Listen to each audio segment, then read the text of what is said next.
So they're going industrial. Notice what happens. The Portuguese and the Spanish do not. A lot of the country was being floated. The Iberian Peninsula was floating on the wealth in those galleon-laden ships that they got from Moctezuma in Mexico, and they got from the roof. And the Iberian Peninsula was floating on that wealth for a very long time. When they were cut off from that source of wealth, you begin to notice, not having entered an industrial age, they begin to go down. Now, I want to go back further in history to explain why we don't have that same kind of animus against them as we have against the French and the British colonizers. It may be, think about this for a minute, the Moors in Spain. We can go back that far. From those that they were aware of black people, not only black people, but black people in positions of advantage. Black people who were teaching them things. I am not standing here, I stand here as an independent. I'm not standing here saying all the Moors look like Robert Mugabe or Marcus Garvey. I don't like that kind of history. It simply is not true. But there was a substantial Africoid element in the Moorish population that is undeniable. Like, for instance, the girl Ishrak Asuwaida. Even the name tells you, Asuwaida, the little black girl, who at 14 was teaching Arabic grammar to learned linguists in Spain. Ziryab from Iraq, right? The great polymath and bon vivant. There are so many names we can call. So the Spanish have all this learning coming in from the Moors. Sicily, conquered by the Arabs.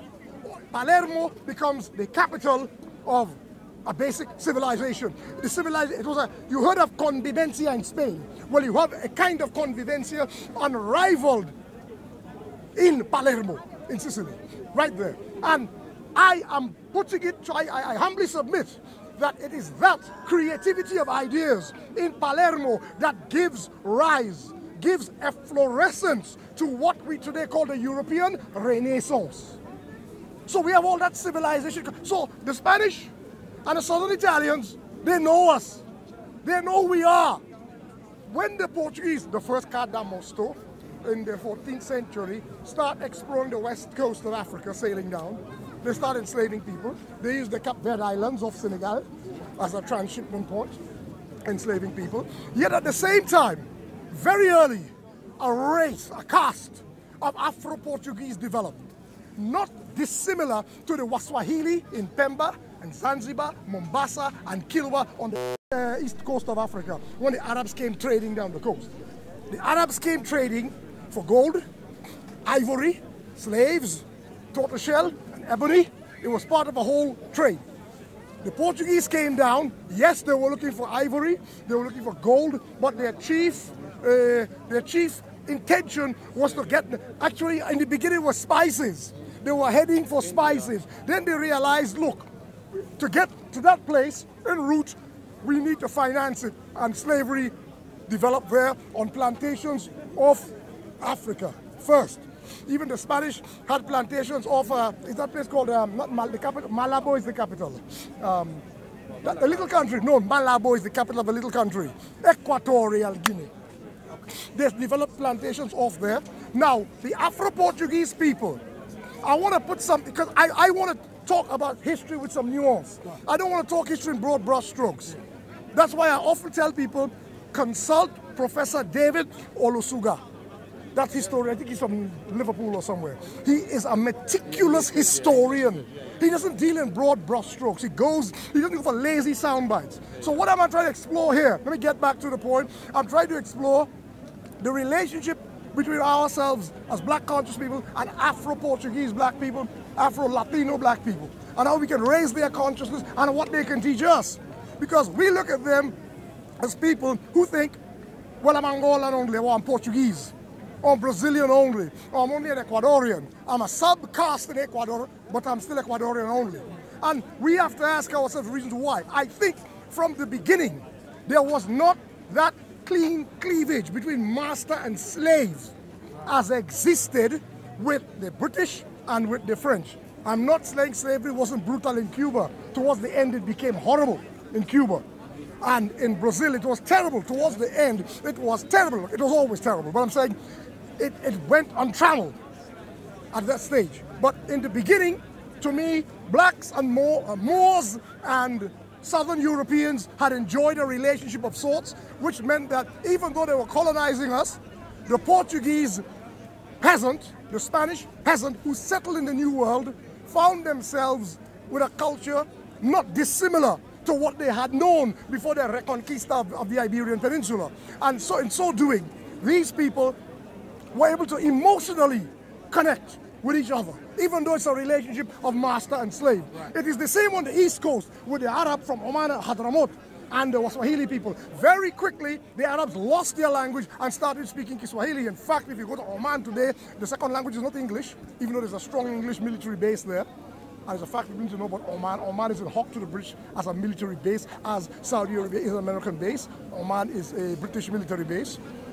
The Omani second language is Swahili, in fact, not English.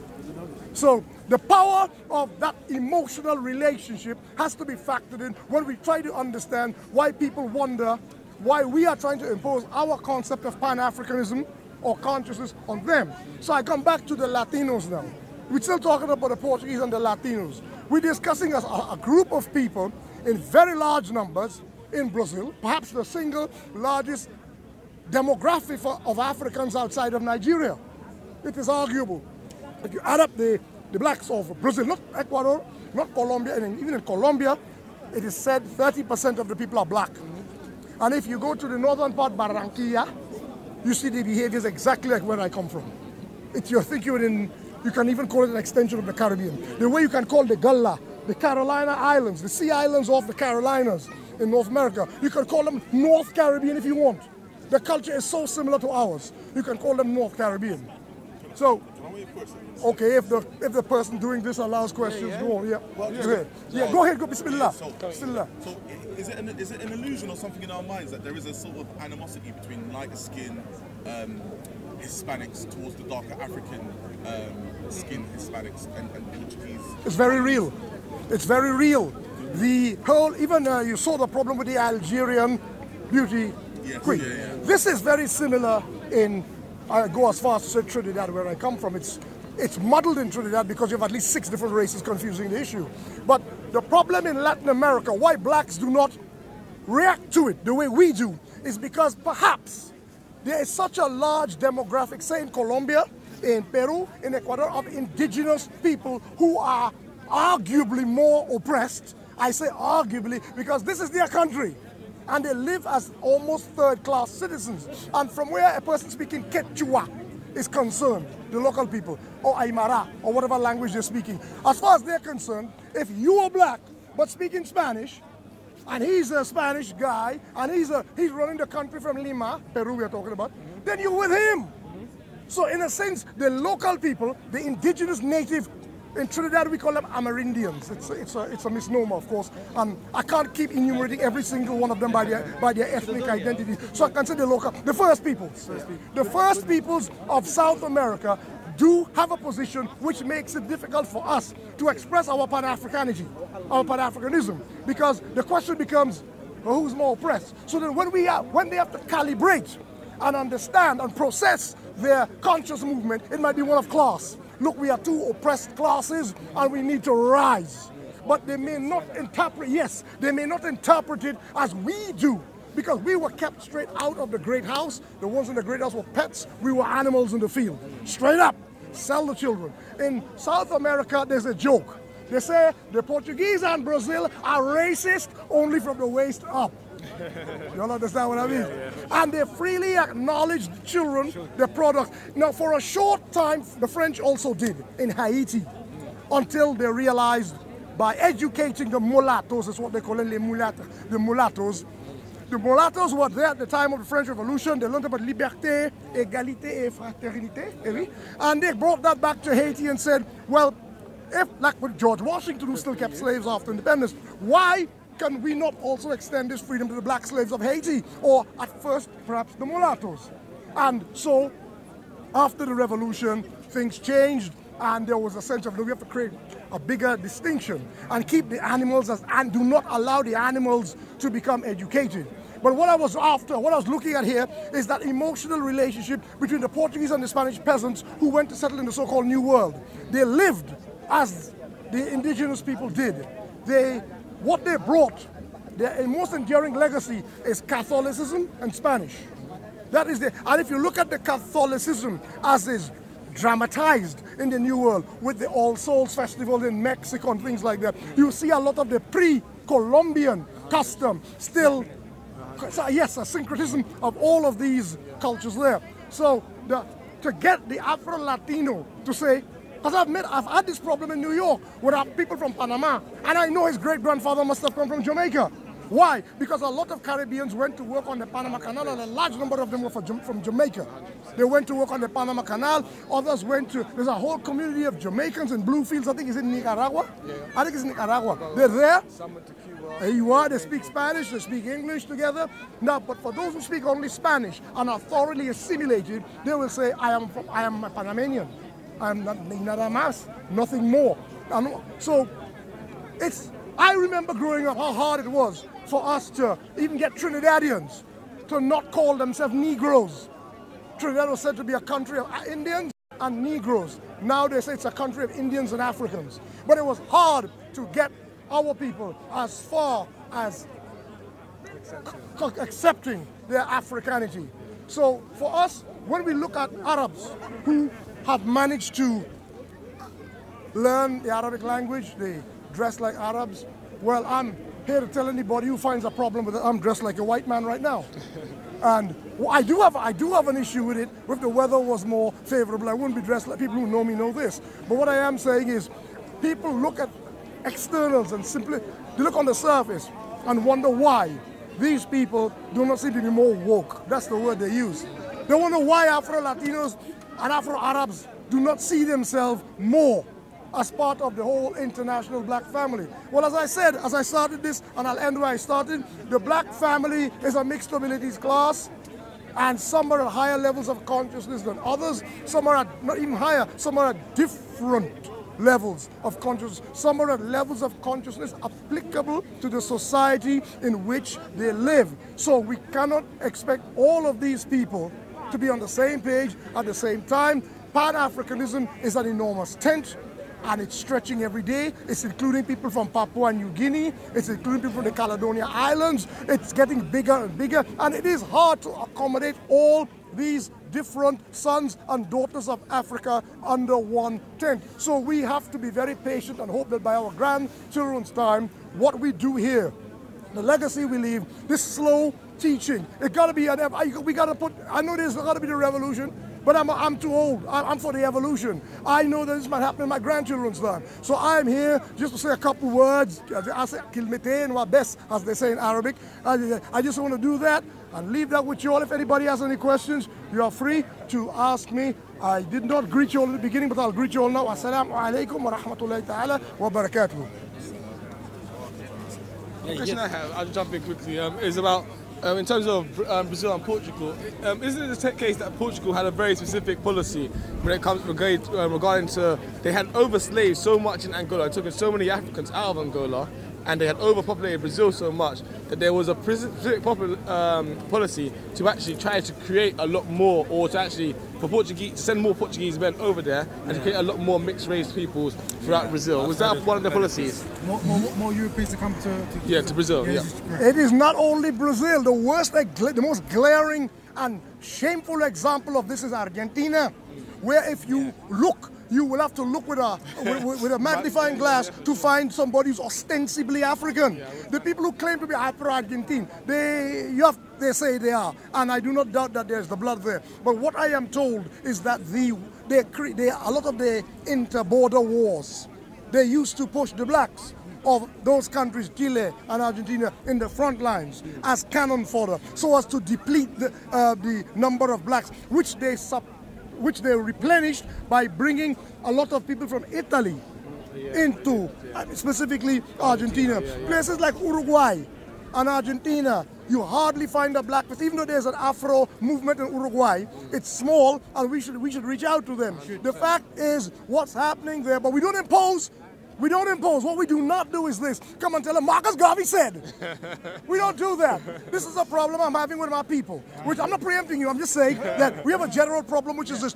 We come from the Abrahamic tradition. And in the Abrahamic tradition, which comes out of the dualistic tradition of it, the Mithra, what's Zoroastrianism, before, is good and evil. So for us, if it's not the way we do it, so we live in this world of dualism. If it's not haram, it's halal. If it's not halal, it's haram. And that's the Christians do it, the Jews do it, we Muslims do it. So when we meet other people, and I'm not even talking religion now, we take Pan-Africanism, it becomes a kind of religion. Because now we take it to other people and they're practicing Pan-Africanism a different way.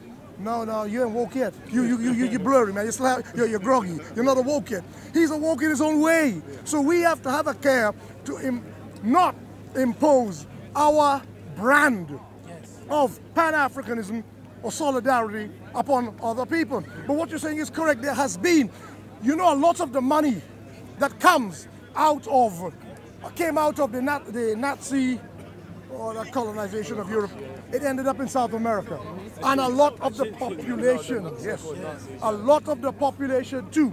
I don't like to talk about myself so much, but I rented a place from a guy from Bolivia. I don't know if I should call his name because his name is pure German. And when he couldn't get us out of the property, he burned down the whole house. Luckily, I saw it burning and called the ambulance, fire brigade, and people downstairs didn't die, and I didn't die. Now, what happens is, what I'm trying to say is, a lot of these people ran with the money.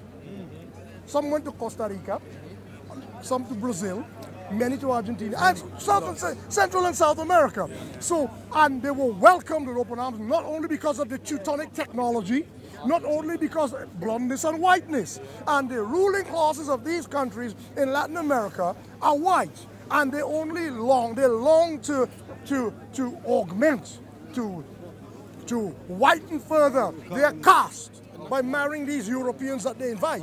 Argentina was a nominal sort of supporter of Nazism at the time, wasn't it? Like the Argentinian government. Yeah, that village is German name. Well, they found what's the name down there? Adolf Eichmann. That's where they found him. Sure. He was in his 90s, I guess, whatever. So what I'm trying to talk about here is, yes, our people in that part of the world, first of all, they don't read our literature in English that much. Yeah. Remember, our literature, the Malcolm X, speeches of Malcolm X, Frantz Fanon, you wouldn't get that Frantz Fanon is French, but you get all that. You get most of the literature in English. The Spanish peoples do not get as much, or in the Afro-Arab, they don't get that information. Vice versa, but vice versa, no, but I think we're luckier. We had Sheikh and Job in English for a very long time. I remember Nación Negra Culture was translated a long time. Portuguese historical documents that haven't been translated. That's quite true. That is true. That's very true. But exactly, so they don't have access to their own records. That is quite true. So I think we have to look at levels of being woke, levels of dynamic, and try to understand how we get our people together without alienating them in the process. Does anybody have any questions? I was going to say something that I've perceived just from a little bit of interaction with Dominican people, Afro-Latino heritages. They have severe hatred, or I would call it a severe hatred for the African side. How do we get them to bridge that gap between the African identity and the Latino side? I'm sure I'm only reminding you when I tell you about the history of what occurred there. When during the Haitian Revolution, they thought they had that part of the island on their side. Yes. Yeah. And in the end, that didn't work out. And later on, they attempted to invade. The Dominicans have never forgiven them for attempting to liberate them, basically. The Dominicans, who are there was always more of a mulatto presence there. They never forgave. Even Haiti itself split. After the capture of Toussaint and the death of Dessalines, and Henri Christophe became the first king of Haiti, Alexandre Pétion, who's a mulatto, highly educated and a Republican, could not countenance monarchical rule. So some say that wasn't the real reason. The real reason he didn't want to have to be under a black king. Yeah. And he formed the southern half of Haiti into the Republic of Haiti, and the north was the Kingdom of Haiti under Christophe. But basically, when the hatred goes back to those days, and recently there has been a policy of anybody who can't pronounce a Spanish word in a particular way, they were being sent back to Haiti. They dumped at the border. They were being kicked out of the Dominican Republic. They also had a dictator named Trujillo. Trujillo, Rafael Trujillo. There you go. Yeah, He was Rafael also Trujillo. very anti-Haitian, anti-black as well. Oh, yes. So they have a long history and tradition of this. Look, remember, we come from up to quite recently when I was a young man. That anti-blackness was even in my part of the world. I remember when the ambassador, the Nigerian ambassador to Trinidad was Oluremi Adeshola. He was the ambassador. And there was a problem that took place in Trinidad between the Argentinian embassy staff and the Nigerian embassy staff. I can't exactly remember their full detail. But immediately as the problem kicked off, the police came, the news reported it as these savage blacks. This is in Trinidad. Automatically, not knowing who was right or wrong, we took on the side of the Argentinian government and we took against the Nigerians. This was almost instantaneous. And later on, look at the levels of being colonized. Later on, a war broke out, the famous war some of you all may know, Margaret Thatcher's War, the Falklands War. And now it was Argentina, the same Argentina we supported against the Nigerians, fighting the British, and we supported the British. So you see, we are levels of being colonized. These are facts. So that's what I'm trying to tell you about how the decolonizing has to start with us. And it took a long time. The road you all are, that stage in the path that you have arrived to, has not been arrived at easily. It came in degrees. And we didn't have enough. What we're not finding. Still hanging around with Cuthbert, yeah? Making my bad boys in the end. Is this you from gang, yeah? What, me, man? Sorry. I didn't want to disrupt. Darwood, what on, man? Undercover, let me flatter him a little bit. Let me flatter him a little bit. Let me land. He likes when I say that. He likes when I say that. Let me land. He loves when I say that. Yeah. So I think we need to look at the different experiences. When we had the repatriation march in London, people from Papua New Guinea, West Papua were here. People couldn't relate to them. They couldn't. And I said, you have to relate to them. Sit them down, get to know them. When they started speaking in their language, they were doing a speech for the international press. Of course, their language is Indonesian. They weren't their official language of the country. So they weren't speaking any form of Papuan. And the language sounds the way we know how Filipinos might sound. And people sort of took a step back. Don't take a step back, go forward. Tune in. Adjust your settings. We need to, look, the black thing is not an African. The African Americans don't own it. Jamaicans don't own it. Trinidadians don't own it. All of us who have an input in this black liberation struggle, we have to be paid, attention must be paid to what we're doing, because everybody has something to bring to this table. Agreed. This is one thing that this is a very important topic, because since I've come to the park and in general, having a discussion about Pan-Africanism, there is this perspective that a lot of people have, and it gets put out that Pan-Africanism is something that belongs to the Caribbeans and to the Americans. Like I just said. Like you're saying. So it is about, when we do approach with Pan-Africanism, trying to actually understand and learn new things about new cultures. Because actually, I think there's a clash early on in the early days of the Caribbeans when they first interacted with Africans. And I think that's in London. Yeah, in London. That was as much class as race, as ethnicity. Yeah. Understand something, the early Africans would come, weren't poor and starving like my brother is. He would put him on blast, right? They were rich people. They were really, the first Africans who came here in the 60s, my father came here to study. And he was moving, he had a friend called Ade Boyega. This guy's father, what people used to be riding around large. My dad is from Trinidad, but he didn't come here, I'm gonna boast a little, we didn't come here as workers. My mom was a nurse, but my dad was no worker. He worked at night because he wanted to, but he was a student. And he moved with Africans who had money. They were, a lot of the first Africans were clerics. They were in the seminary.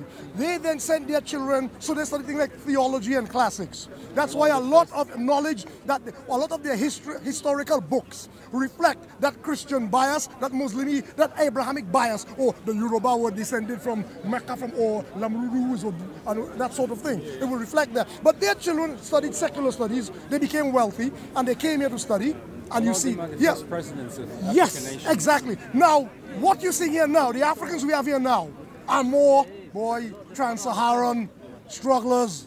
They came, the old boys wouldn't be doing that traffic warden thing in my dad's day. They wouldn't do that. So the kind of animosity you had between Africans and Caribbeans was ethnic, but not just ethnic. We were London Transport, factory workers, and nurses.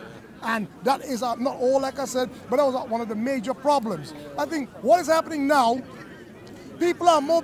Sheikh Anta Diop, who was one of the foremost pioneers from the African scenario, was a little too academic for the ordinary fellow to follow. That was one of the problems with Sheikh Anta Diop. For the ordinary man, you needed something like what Yosef Ben Yochanan would say. You need something broke right down. And Sheikh Anta Diop would come to you from anthropology. He'd come to you from the differential cradles of civilization. He'd tell you things like, yes, and some people, to me, interpret it in their own way. They have the Iceman inheritance, and then they have the spin-off, the Sandman inheritance. And you see, I take that and I go further, and then black people hate me. Because when I do it, I say, all right, you look at the Iceman inheritance, the Sandman inheritance, but you got to understand something that's common to both these people that you have in Africa. They are nomadic people. They're transhumans people. They're animal people. They keep animals. Do not misunderstand me. They keep animals, right? I'm not saying they're satyrs and centaurs and half horse and half man. I'm saying that their life revolved around moving with animals. People like that tend to be very ungovernable. They tend to be irascible. They tend to be warlike. And a lot of, by that time in Africa, with all that lovely land and fruits, we'd settle down. And all of a sudden, you have people who are saying, well, this land is more suited to cattle because it can't grow food, and that's what we do. And right now, today, I'm going to jump ahead. Let me just jump ahead quickly, because this is topical. And I need you to do something about this. In Benue State, in Nigeria, Fulani are fighting the local people. Fighting. It's got ugly. In northern Ghana, even in parts of the Ashanti land, but in northern Ghana, Fulani again are fighting with the local people. Now, what's the beef? What is the... I'm going to use my pun. Let me use my pun first. What's the beef? These people come with their cattle. See what I did there? Right? They bring their cows in. Why? Because Africa, the desert, is ever expanding. Aridity. Now, this problem had been going on for centuries. It has accelerated with global warming. That's why all these disciplines, Raven, all these disciplines are interconnected. We can't just be talking about Pan-Africanism alone. We have to talk about all these.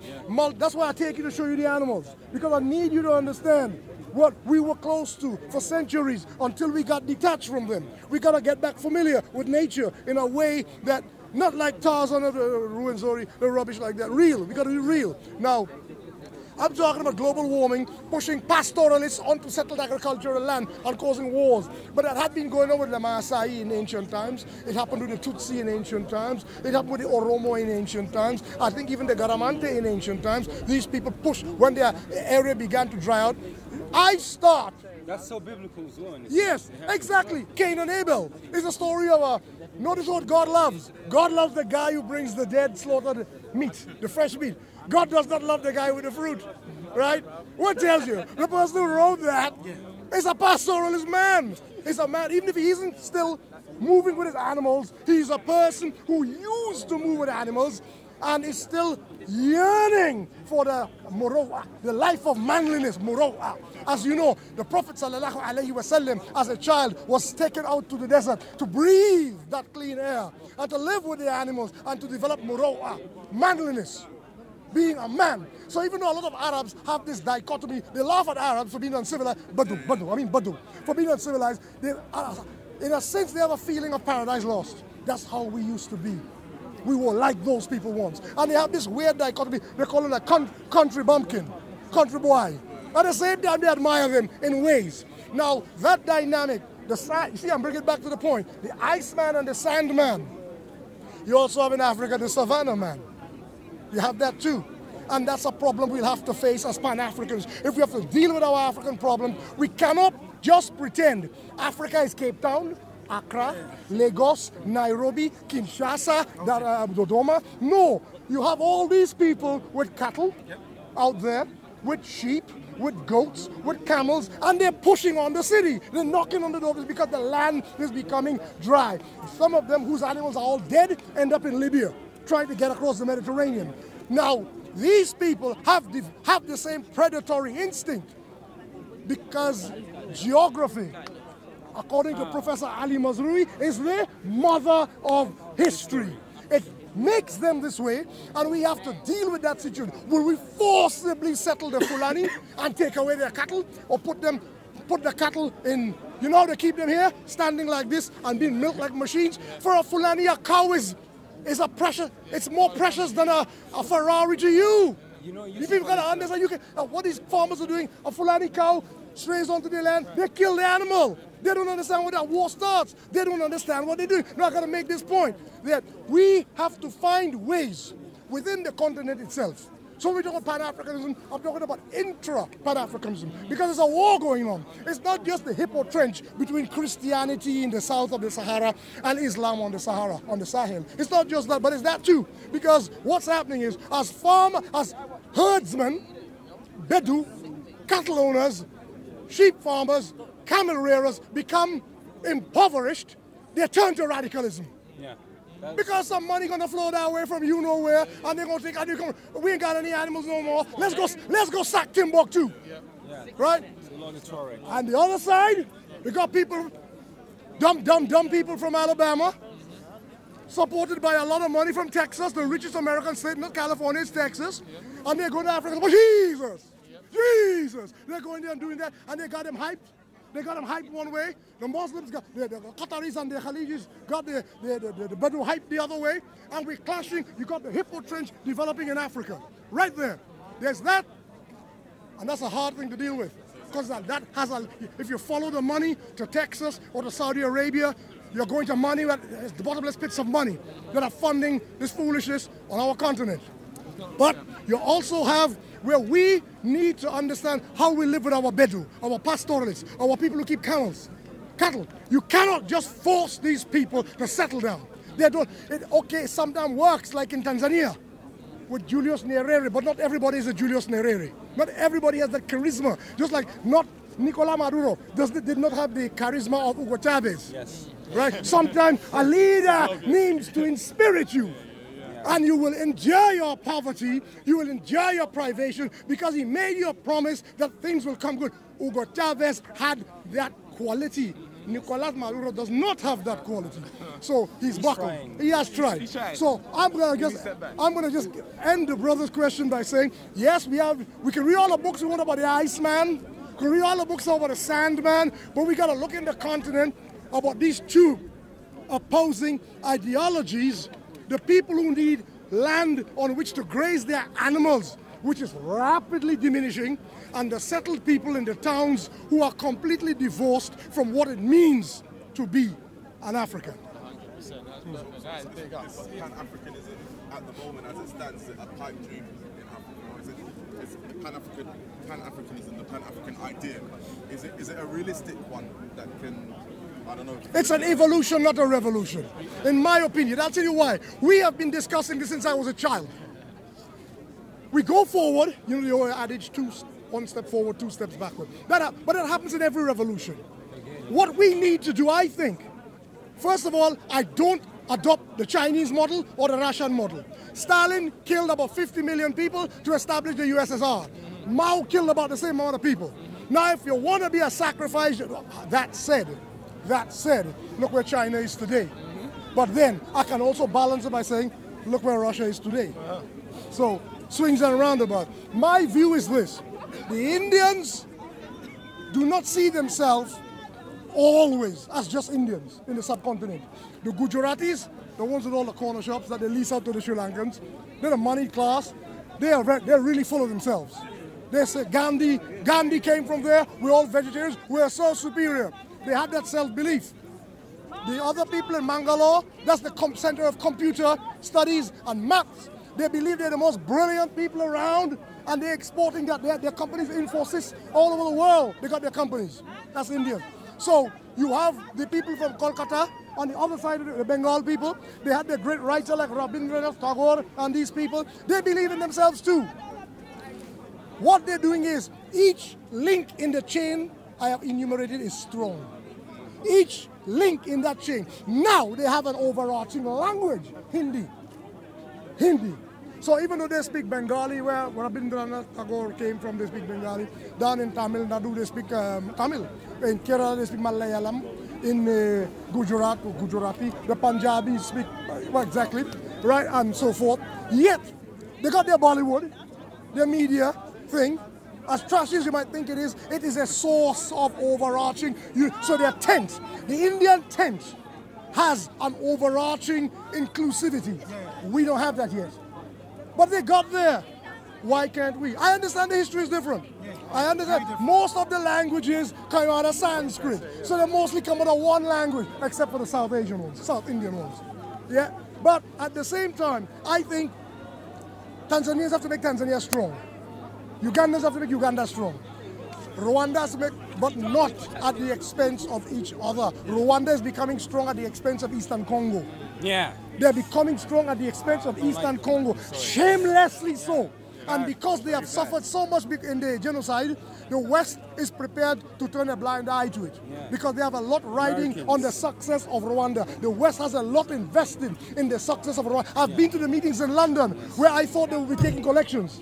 They weren't taking collections. They already had the money. The West was saying, we remember this, and I do. Pulling into Rwanda, you take the Jaguar coach over the hills from Uganda. So you're coming into Rwanda. So I'm now thinking it's like about this time of the evening. It's time to pray. What will I do in this Christian country? Wallahi, I heard the adhan. In the bus garage, taking the Jaguar coach coming. Heard the adhan, big mosque here, mosque there. I went to Nyamirambo, there's another mosque there. What happened was this. During the Rwanda genocide, during the genocide of Rwanda, the people who offered succor and support and safe haven to whomsoever was being butchered were the Muslims. The mosques were how you hear of a Christian church in the old days. It used to be a sanctuary. The mosques became the sanctuaries, as opposed to what happened in Nyamata, or outside of Kigali, where you have a church where you can still visit today. The priest invited people in. He invited to be safe there. Then he barricaded the doors and said to the soldiers, you can put fire and go and start killing people. You got bones everywhere in the church in Nyamata. Whereas in Nyamirambo, the other side of Kigali, the Muslims looked after. So what happened was, from that time onwards, there was an upsurge in the development of Islam in Rwanda. And the Catholics got wind of it. The Rwandans say we don't want any involvement in this country from the French and the Belgians anymore, because they said the French were complicit in the genocide. All right. When I went there, I tried to speak French. The woman is speaking to me in English. She's refusing to speak French. So what I have noticed is there's a strong English and perhaps American financial investment in Rwanda. And it's Christian. It's coming from the churches. Not the evangelical churches. The actual established church. I've been to their meetings, so I know the sort of fact. Chef, maybe you can explain to them also the dimensions of Rwanda. It's a very small country, and one of the biggest American army bases are in Rwanda. That should tell you. Is it bigger than the one in Djibouti? No, in Afro-Latino in Rwanda Djibouti. as well. Yeah, is it as big as that one? It's one of the biggest. Djibouti has the port, isn't it? One of the biggest is in Rwanda. Adnan Rashid, he went and saw it with his own eyes. It's massive. Well, that was before my time. Go on. Ask, in following my brother's questions in regards to Pan-Africanism and your point of it being an evolution, would you say language is the next step or Yes. key step into evolution? I will even interrupt your question. Yes. Okay, cool. Straight up. So, yeah. I have been. The problem is this: the languages that have gained the greatest geographical sweep are languages that some Pan-Africanists may disagree with. I remember in the 70s, it was all about Kiswahili. Yeah, I remember. Later on, people felt Kiswahili, they felt it was too Arabic, which it kind of is. At a minimum, the minimum estimate, 30% of the language is Arabic. And a maximum is about 50% in terms of vocabulary. I mean, when you have seminal words like fish, these are fishing people. And a word like fish is Swahili, samaki. You know that language has been suffused heavily and influenced by Arabic. So a lot of Pan-Africanists didn't want Kiswahili after a while. Some of them said they wanted a Yoruba, because even though Hausa has a far larger number of speakers than Yoruba, they felt Yoruba was more reflective of Africa that was not interfered with. But how is Afro-Asiatic? Hausa is a Chad, related to Chadic. Yes, it's Afro-Asiatic. It's Afro-Asiatic, but Yes, it Yoruba is. Chadic. Yeah. Yoruba is more Chadic. No, Yoruba is Kwa. It's Niger Congo. It's Kwa. It goes in the category with Tree, with the Akan group and the Igbo and I those was going to groups. say that in Ghana we have Tree. Tree, Tree yeah. is an overarching Yeah. language. Yeah. So why doesn't that bring our tribes together? Like, why is Well, that? you see, we mentioned two good countries here, Tanzania and Ghana. Their leaders were exceptional. Nkrumah in Ghana, because he came from We a had a lot of haters though. Yeah, of course. That's how he ended up in Guinea Conakry, right? Listen, because Ahmed Sékou Touré had haters too. The French, they weren't grateful. So you have what you call Nzima. He was a Nzima. So he was a minority group. What's his name? Julius Nyerere was a Sukuma. He was not a majority group. But he also attacked the tribes and the traditional systems that existed from. Yes, That's one mistake he made. one cannot. You see, the problem with our leaders is The share That's the ship. thing. The share ship. well, our leaders are not Systems gods. are Our leaders are not gods. Remember, these guys had no blueprint. You're talking about the 1950s. Yes. There was very And little. he was a Pan-Africanist par excellence. Nkrumah? Yeah. 100%. Nkrumah was He was taught by two Trinidadians. Come on, George Padmore and C.L.R. James. These were his early mentors. He's buried next to George Padmore. You know, in Ghana. What I'm saying about this issue here is that the problem with language imposition is the word imposition. That's the problem. I have a good friend who's trying to explore this subject in South Sudan, the new Africa's newest country, the Republic of South Sudan. And he's a Dinka, and of course the Dinka language has about 4 sub-forms of Dinka, let alone the other, I don't know, at least 30 languages in the country, many of them which are non-Nilotic. Certainly Dinka, Nuer, Cholo, Shiluk can agree, and Nuak can agree on something. You have a large number of other people like the Azande who are not Nilotic, who speak different languages. So we already, and here's the kicker, because of their relationship with the North, they don't want Arabic, of course, I understand why, but it's the language they most understand in Juba. Everybody speaks what we call Juba Arabic. So that is a conundrum there. So they're thinking about implementing Swahili until some wise guy comes and tells them, well, you're just doing the same thing because this language has a lot of Arabic. So people don't like Hausa because the Hausa has too much Arabic. People don't want Swahili. People are having the same problem with Mandinka too. Mandinka is a good contender for far West Africa. I don't know how the Wolof will feel about it because de facto, not de jure, de facto in Senegal, Wolof is the language. But once you leave Senegal, you have Bambara, Malinke, Kasonke, different forms of Mandinka, Mandingo. You have different forms of it.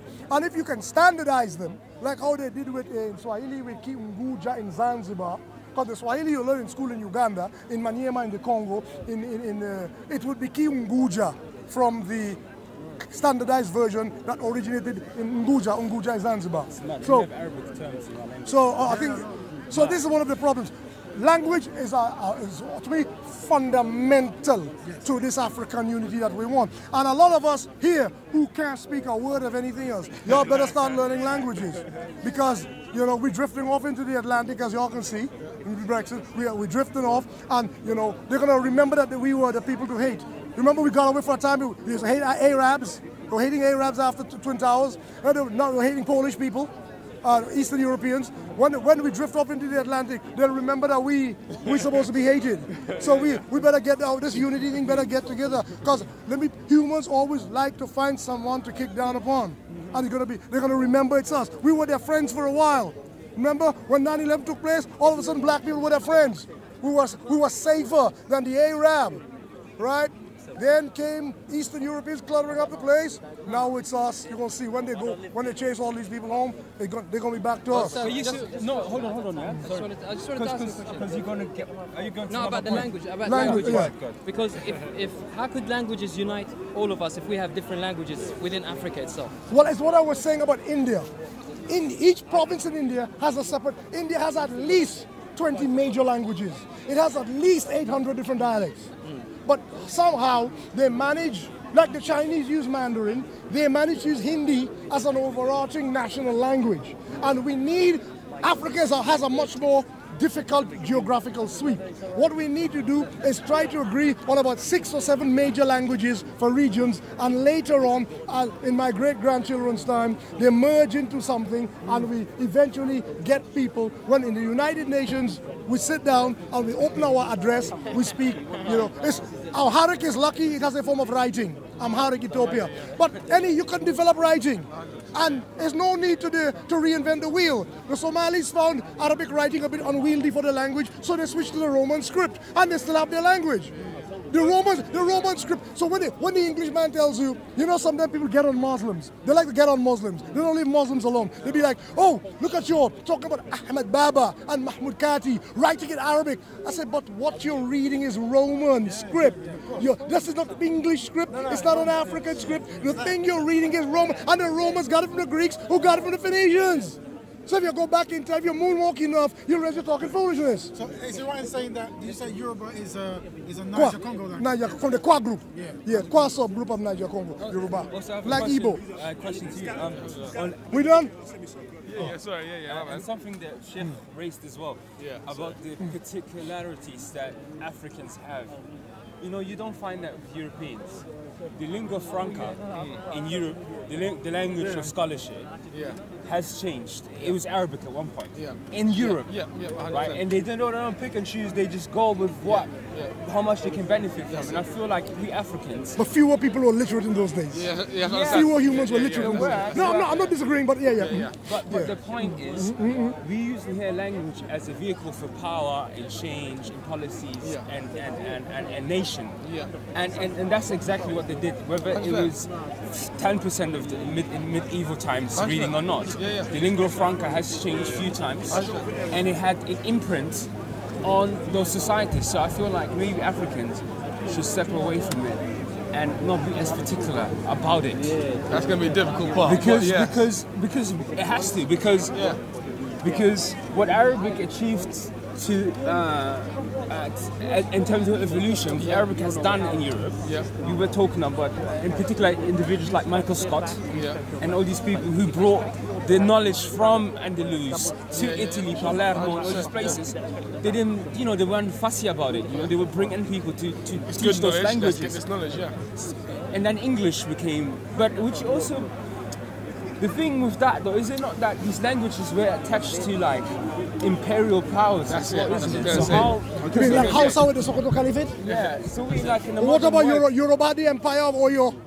So they're not innocent. The word Yoruba, in fact, is a recent creation. The Yoruba in the 17th century didn't call themselves Yoruba. Exactly. So that is why they spread out. Things, evolution of empires. So no, there's no place really blameless when it comes to that sort of thing. Yeah, but I was talking more about in modern times. In terms of how do we, I think is a system of these are things that have to be done in steps. So for example, like the brother was saying, in a place like Mali, for example, where you have many Mandinka languages, and then you have Senegal, and you have Gambia. And but Mandinka is intercomprehensible. Of course. You could standardize it. Exactly, that's it. So you can start by doing, okay, across the board, not only in Mali are we going to have this as our lingua franca, but in Gambia, Senegal, and maybe Niger as well, we're all going to embrace this one language. And that will take a lot of time and a lot of agreement between a lot of different tribal groups. We have to give up. Do you know what's happening in Cameroon right now? Yes.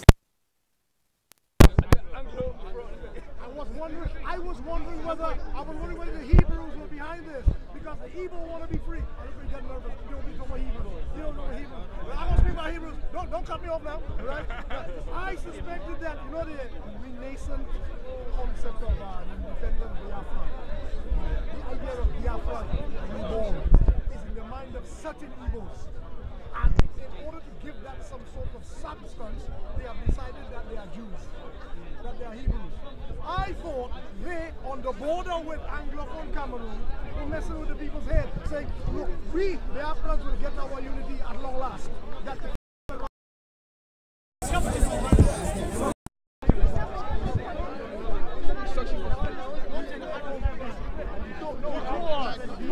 No, you caught us today. It's not us. It's cool. It's not us. You caught us. You're winning. You're winning. You're winning. Winning what? Winning what? Winning what? That makes no sense. Winning. Caught us. We're gonna cry. We're all gonna start crying in the morning. Don't worry about all that. I represent him and he's my brother. Fam, they say Blood is thicker than water, yeah? Iman is thicker than blood. He's my brother, yeah? I know that. You guys are just hurt. You guys are just hurt. Please don't talk to us. Don't talk to us. Don't talk to us. Content, whenever you're ready. Hey, content over everything. There's no. Whenever you're ready. Whenever you're ready, I'll go a piece to I'll go a piece to drop when you're ready. When you're ready, I'll go a piece to drop. Yeah.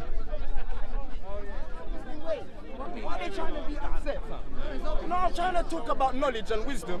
Then you got these guys trying No one, no fucking questions, bro, man. Nah, man. Why are they trying to fight? What's the question? I just got it. I can't answer the He question. started accusing me saying I don't treat my wife respectfully.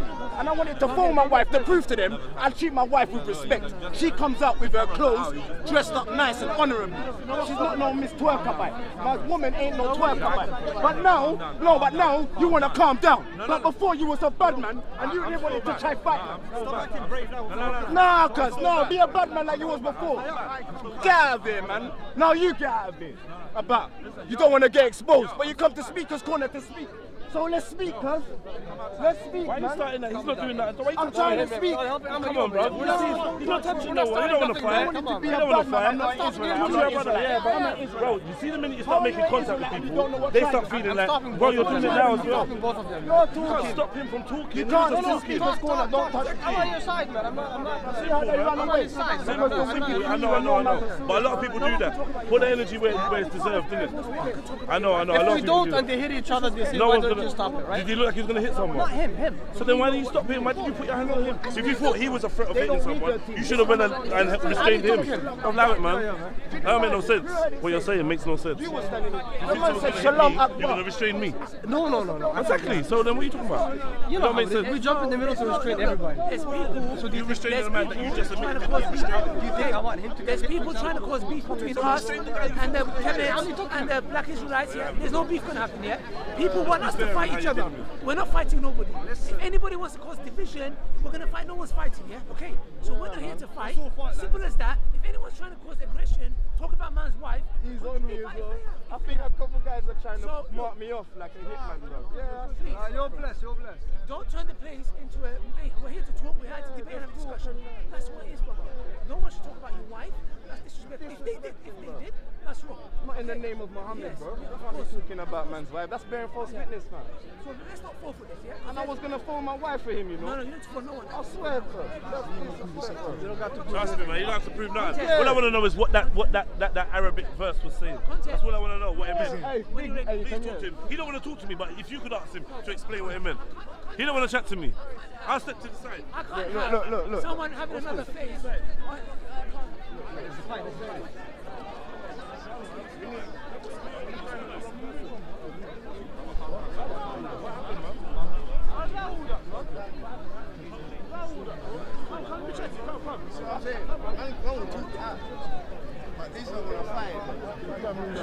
You see the vibrations are wrong. Are you mad? Are you noticing it? Some people are coming here on the wrong vibes, like they want to fight. They're telling you they want to fight, bro. And I'm saying you need to calm down. They're both Muslims. Yeah, leave the Muslims to fight, bro. I see a video with the Imrans and they're fighting in the mosque. Did you see that video? Yes.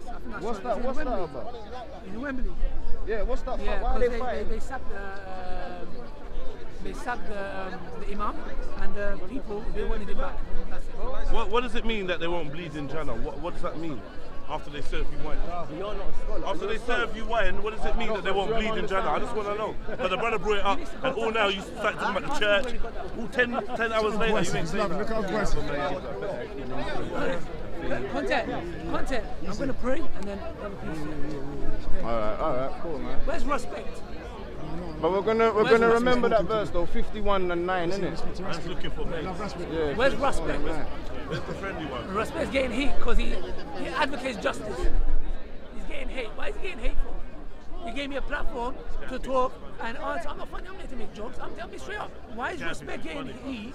Why is respect getting heat for something you just allow me to come and put my side of the story and clarify things? What's this about the cadet thing with the money? Is that nice? Who's he getting heat from? From them, from us. One sec. Is that a good thing about the Muslims to like make money from death? If anyone's making money off cadets' death, they're the biggest scumbag. You call it, you name it, I will say I'm with you, yeah? But no, he ain't asking no question. He's now is talking about cadet now. You don't want to talk about what that surah or that. I don't need to answer nothing to you, Jedi. Hadith says. He's now talking about people that have passed away. Let me ask you a question. No, okay. Let me ask you guys a question. How many Muslims here? It's crazy, man. How many Muslims here? Listen to do. As long as you're not talking about what we were just talking about, which was about your religion, your dawah, we want to ask what does that verse mean? And then you don't want to talk to this man. Muslims, to talk about the verse. Isa, I'm gonna do a video. Fam, you stop raping little boys in your church. By showing this picture. Big man, why are you following? Allah with human. Comparing Your foot on their neck. Allah's act with human.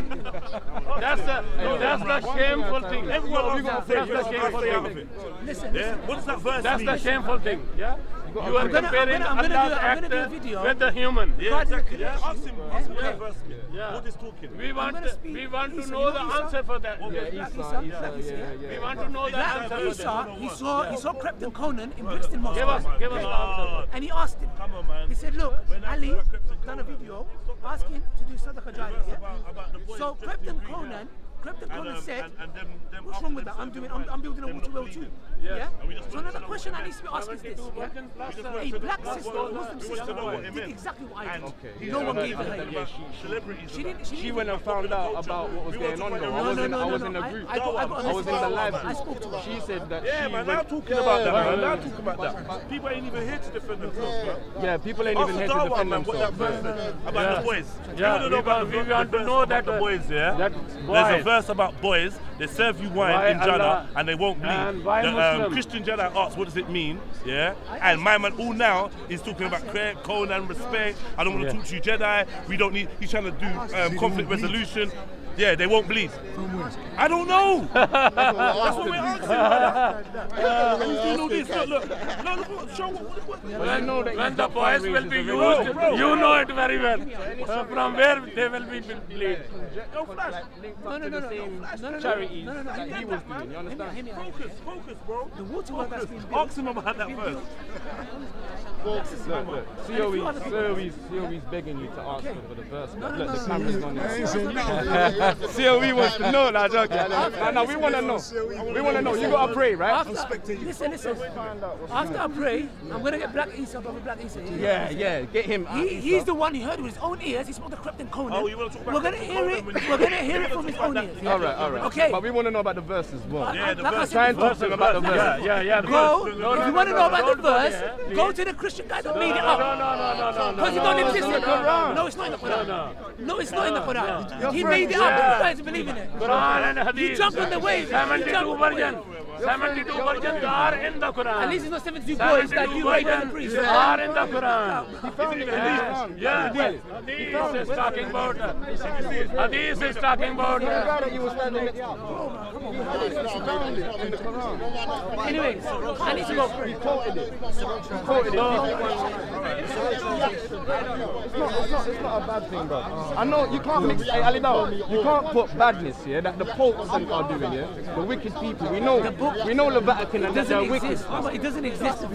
You can't mix wickedness with wickedness. But there's no wickedness in the Quran. It doesn't exist. You understand? There is no such verse. But the pearls, the pearly boys, that is mentioned, right? The boys of pearls, right? What's wrong with that? Yeah, so it says that they will give wine. They're going to serve you. They're going to serve, but then they won't bleed. What's the bleeding Why did about? it say bleeding? Where did you get that from? It doesn't say You read that. it. He's lying. No, he's So what you say means legal? He is just ruling. Ali Daba, we want to answer. We want to answer. Come here. We want to answer. So it's me. All right, yeah, that's it. Ali Dawa hasn't actually done anything. He's just basically Ali was full of he was shit. mumbling a bit. He's full of absolute shit. Yeah, he's gonna come back later Get to me? talk about more things. He just wants Ali Dawa wants clout off people's names now. Yeah. Does he not mind? He's trying to throw Respect under the bus by saying, oh, he's getting backlash and trying to create that little like you can see he's a devious guy. You get me? A man them have to be aware of it. That's He's it. gotta be calm, calm. You can see when he's asked a straight question, how he flip flop, how he deviates. No one with honesty in their heart would do that. You get me? I don't even know the rest, but I just know it's truth from the reaction. Trust me, man. When you know man don't want to keep bring out what's going on. I need a scholar. I need a scholar. People say it's a made-up word. And then you got the guy. I've never heard Don't him say make that. sense. The guy want to say, oh, it's not Arabic, but I don't know. You don't speak Arabic. No, I don't speak Arabic. I understand a few words about it, but what was said is just like there's nothing like it. Kind of shocked by it. Because what it is, Yeah, no, it's not the virgins. It's like someone made it up. You get me? When someone made it up, the Oh reaction is like. shit! Hold on, I get the verse. Oh shit! I didn't even thought about that. See the 72 virgins? Are they all female? Yeah. So what? So does a woman get 72 virgins? Don't lie now. Don't do that. I die now. I'm gonna. Huh? Does a woman get 72 virgins? That's not for everyone, not even the man them get that. That's Why? for the martyrs. So if a woman is a martyr, what does she get? She gets the same thing. 72 virgins. It can't be this same thing. Women can't. Only women can. She gets 70. It might not be 72 version men, but it will be equivalent. What's the equivalent? To have a men or women? No, we don't know. I'm not women. Equivalent. What's the equivalent? Someone just says 72, right? There's not a number to it. Hear what? So that number's made up. Get virgins, yeah? They can't be Who says bringing virgin. It's a made up number. It's not a true number. Nah. It's totally different. That's out of So context. A virgin means so 72 under age of consent and obviously not in the Quran and not in the Hadith. There's nothing to do with no virgin. Yeah, but that's only in the Bible. That's not in the Quran. That's different. Is it in the Quran? Yeah, but I'm trying to say, look. This is the. But all right, I'm trying to establish. I'm trying to establish. Yeah, is it in the Quran or the Hadith? I don't know. Obviously, if it's in the Hadith, it's an authentic Hadith. No? 72 virgins is not authentic Hadith? It's not authentic Hadith, is it? So it's not, you don't believe in that? So what do you believe in? Because I've seen different people saying. Is there a Hadith about virgins? Is there a Hadith about virgins? Where do you get the virgins from? In the Quran? That's what we Is it in the Quran? Is it in the Quran?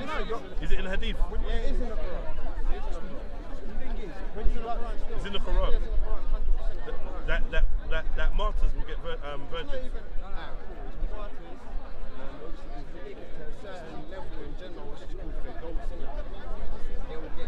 So once you're dead, you can earn it. Once you're in Jannah, you can earn that. That's your reward. It depends what level you're in, Jannah. If that makes sense. Who determines what level you're in? Like, how do you, It depends how good you do in this okay, life. so the better you do here, the more likely is you could get virgins. You don't say the number of virgins. You will get virgins. But why does the agenda of virgins keep But no number. Is it virgins? Is it women? I'm trying to bro, like you're again. I'm not. You're saying versions in it. They could. There's a likeness they know you called versions. No one's touched that. Listen, they called the board in that means no one touched that. So It's not like she's got hymen and you're going to break it. but she's not been touched.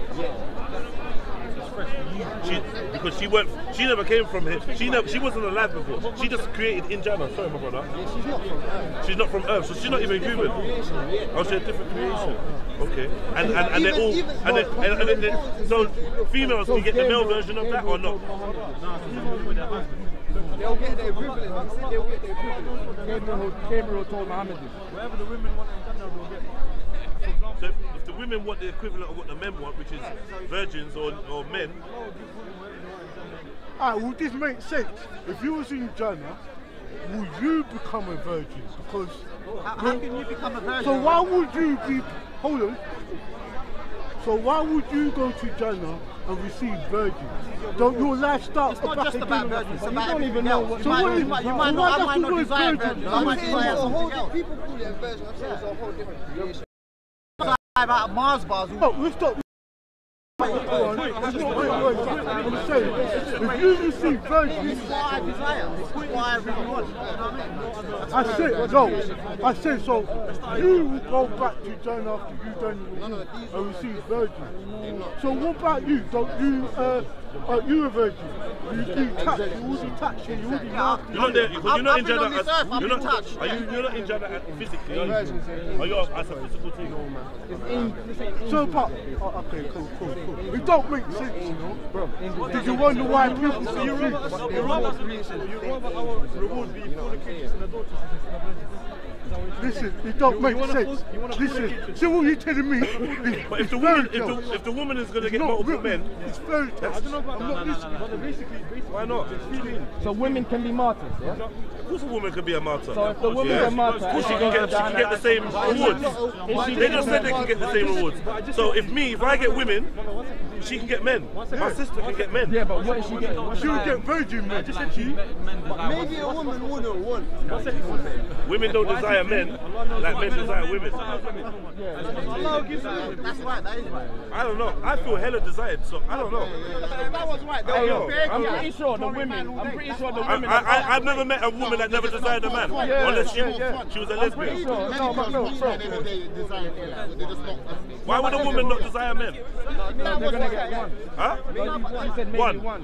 But no, But if it was permissible for them to, you're not getting one. do what it's saying in the Quran, bro. Don't say what's not in the Quran. So maybe she's Desire not more than women. one. Women desire men. If she prefers more than one, can she have them? You desire same sex. And there's no problem with a woman having two men. Don't say nothing. You like being virgin. That's how you put yourself out of the Jenna sounds lit. Jenna sounds What I want to know is see women. Women Come on, man. Boys and girls, come on. In the paradise, there's not going to be certain feelings. For example, if a man has two wives and one of his wives is alive and he has another wife in the paradise, there's not going to be any jealousy. There's not going to be any hatred and stuff like that. So if a woman, if he's got two wives in Jannah, as in like for example, if he got married to two women in this world and they're all made it to the paradise, there wouldn't be any jealousy or enmity between them. Because that feeling is going to be eradicated in the paradise. Similarly, all these feelings, unnatural feelings, they're not going to be there. so for a woman to desire more than one man is unnatural. Is that what you're breaking it down? I say that. Is that what you're getting to though? Is that what? No, I'm not. I'm saying any. Would you say that was an unnatural thing? I'm saying. Would you say that's unnatural? Desire multiple women. But women. I don't think. There are some women. There are some women. Without a doubt. But I'm saying it's more on the male side, because the male kind of thing is what the men want the women. The women don't always just want the men. They want the security. They want the loyalty. It's other things in it. It's more complicated than that. But I'm saying if you want to look at it, the book's available on it. You can read upon it. Me, us people here, I don't think we find satisfactory answer to this. Big man, can I say something? Now your women, they must have asked this before because they might have wanted to be martyrs as well. You know what I mean? So they would ask like, what are we going to get? What would you tell them? What would you tell them? Being a martyr is not even just to get women. No, I beg you go over that side, fam. There are women that fought and died for the religion of Islam. But the main thing, but I don't want to be on camera. So that thing that he was reading about boys is just made up. That is definitely made up. That thing about boys, the boys in green and. I don't know where you got that from. I didn't get it, you know. I didn't get it, you know. If you're not finding, like I said, if you're not finding a satisfactory answer. No one's heard of it though. Forget that. I know that you're not a scholar. I take that. Yeah. I'm saying, as no one's heard of that thing though. I told you, there's people getting to come back over. There's people in Islam that haven't heard of the most basic things. There's people that don't know the foundation of Islam. So you're not doubting it's there. You just haven't heard of it. Like I said, I'm open. Like for me, I'm not an arrogant person. If something is part of my religion which I don't know, if I see the evidence from it, all about to be honest. If it's not there, I can't speak of it. Some people, you know what I'm saying? Yeah, it's there. Sky, where you going? My bike. I just thought I don't got a lot. My light skin, light white, seen as pure. So this is an interest of content. Could I maybe just suggest something? I know a lot of the time. No one listens to this.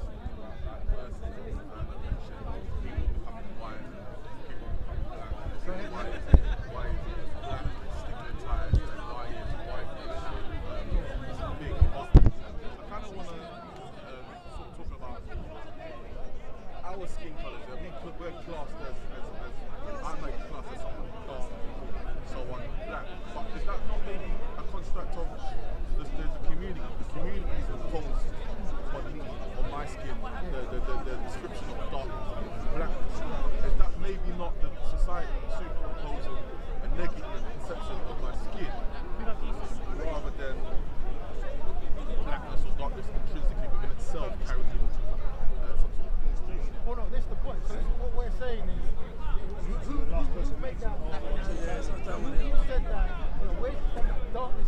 about. What we were saying is there is some feature or some, some kind of fact how like because back in the old days people used to fear them out because once that came out, it was like you're more likely to be killed. You don't see your enemy, your prey, or your presence. And they equate that to being fear of that stuff, right? So some people have pushed that through. So as our skin become acquainted with that as well? Yeah, because just generally. Well, I think. Sorry. Yeah.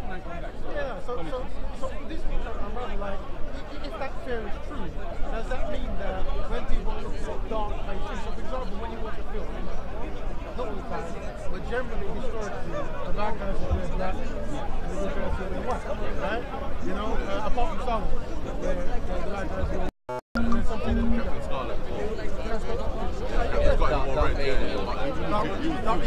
Darth Vader wore black, but the Stormtrooper wore white, didn't it? Yeah, the Stormtrooper wore white. Captain Scarlet's enemy was black. He was a good guy in the I haven't seen Thunderbirds. So you talk about things like the concept is found in popular culture.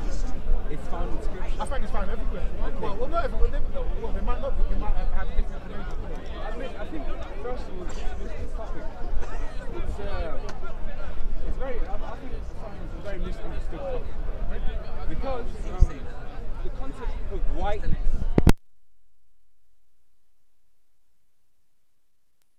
Century construct. Okay, the idea of whiteness came with the Enlightenment. Yeah. Right. In European context, the concept of being dark-skinned or dark-skinned humans and that association to evil, it's a fairly recent concept. So I think what people need to do sometimes as well is to look at concepts and understand the evolution of those concepts and where they come from, and that they're not ancient. They're like relatively new yourself. Yeah, they're invented. There's this concept called invented traditions, which means it's not a long-lasting tradition that has plagued humanity for a very long time. Yeah. Because at the same token, in the Quran, there are verses that they talk about the darkening of the face and light in the faces will be rejoiced.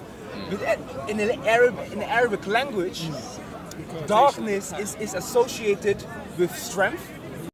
Right, the darker the barrier, the sweeter the juice. Right. Is it Arabic? Is it? There are what's it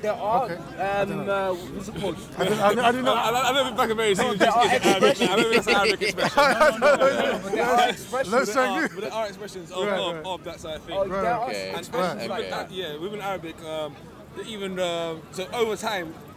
A lot of the definitions, he speaks Arabic, he's probably better than me, but a lot of the definitions, it will change over time. It's similar, especially in English, but it happens more so in Arabic. There will be words that we use now that you wouldn't have used 100 years ago. And you did use it 100 years ago, language the context and the meaning would have been very different. And you know what modern people do? That's what modern people do. We constantly project our understanding onto the past.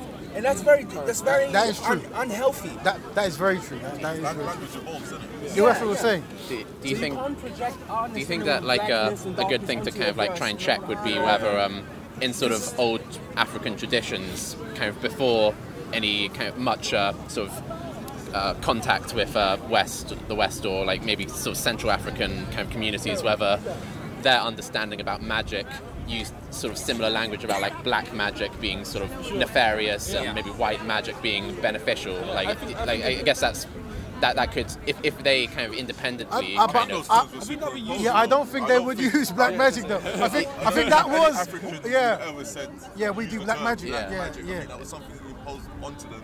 Maybe by European. Hollywood. Like that's the kind of thing that it'd be good to kind of investigate. I think it would be useful to explore whether we had any sort of coloured themes into our language when we're talking about stuff. Whether we ever did use darkness as a negative in any way.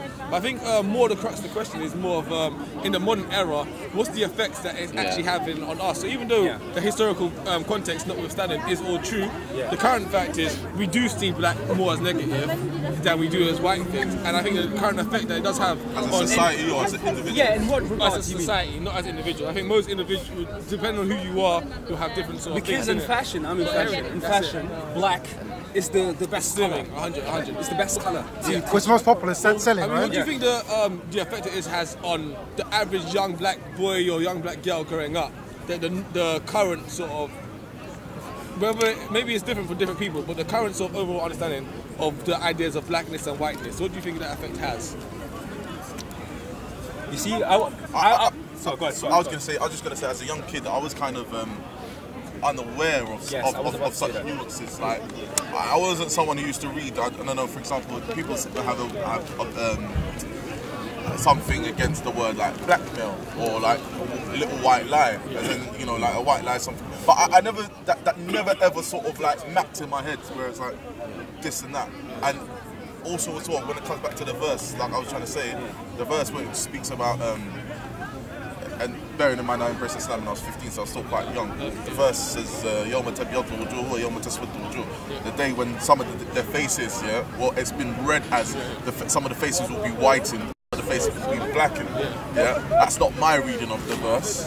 My reading of the verse is the day when the faces will be illuminated, and some will be darkened, right? So even like words can have multiple meanings in languages as well, and sometimes I feel like not all the time go to the worst possible reading of a word.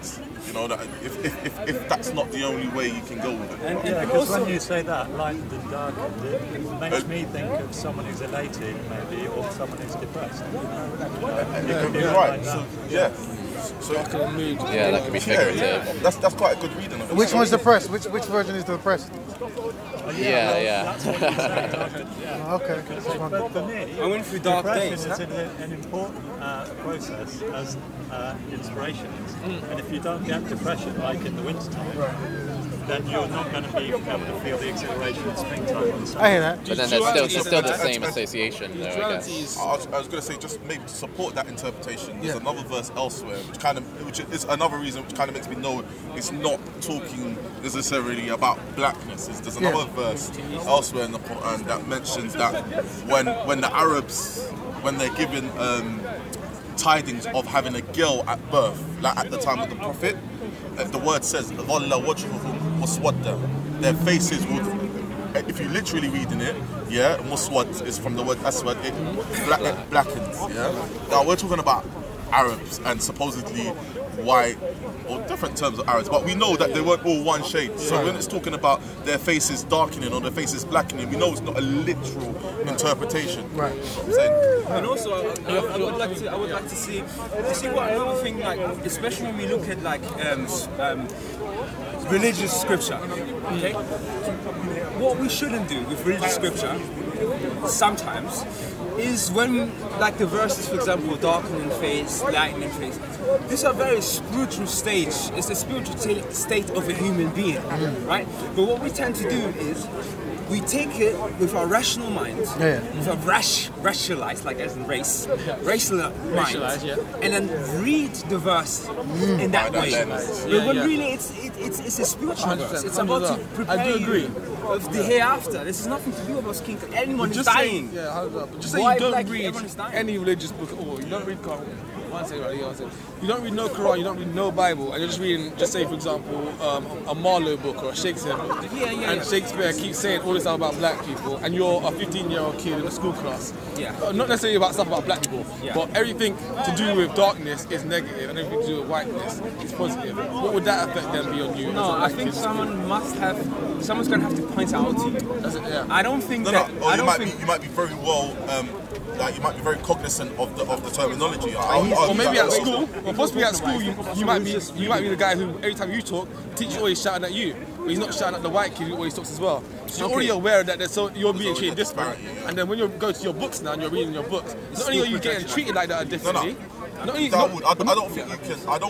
think you can dismiss the fact that some people might be very adversely affected by that. If everything they read into and if every image they see is projection of white and black, whiteness and darkness, and all the time whiteness is alluded to as something good and blackness is bad. You can get to a point if you're cognizant of what's actually being said, you start to hate yourself, and many people in the world actually do hate themselves. That is very true. What you But say. let me tell you. Thank you for that point. It's a very good point. But what I wanted to say is this, yeah. The reason why I'm saying this projection is because when you're 14 years old, usually in the West, okay, when you're 14 years old, you're black, and you come from an African or Caribbean household, most of the times, you will come from a household that you didn't read Frantz Fanon when you were 14. You didn't read Malcolm X when you were 14. Right? It would be good if you did. There are exceptions, of course, but usually you don't. What tends to be the trend in the West with us, and what we've seen in history, is that you evolve into later stages, and you start to understand all these things later on. That's what I'm trying to say. If you're 14 or 12, and you're reading a book about darkness and this and that, you must have had some inference or reference to deconstruct that. You know what I mean? It depends how literary you are. That kind of comes from an assumption that you come from families that are well read. Well, the majority of come on, let's face it. We look at our communities. That's true. Because one thing is we thinking with our minds now how the situation is, but when I can ask all of us when we were teenagers or younger, we weren't having these conversations. Yeah, it's different because my parents were from a different background. But Let's flip it like this now. Can I ask a question? Yeah, go ahead. It's just what you were saying about the Enlightenment and Renaissance culture and how it came from a solar centred consciousness that wasn't there before. So before it was earth centred, and everything was going on. Then suddenly there was this new concept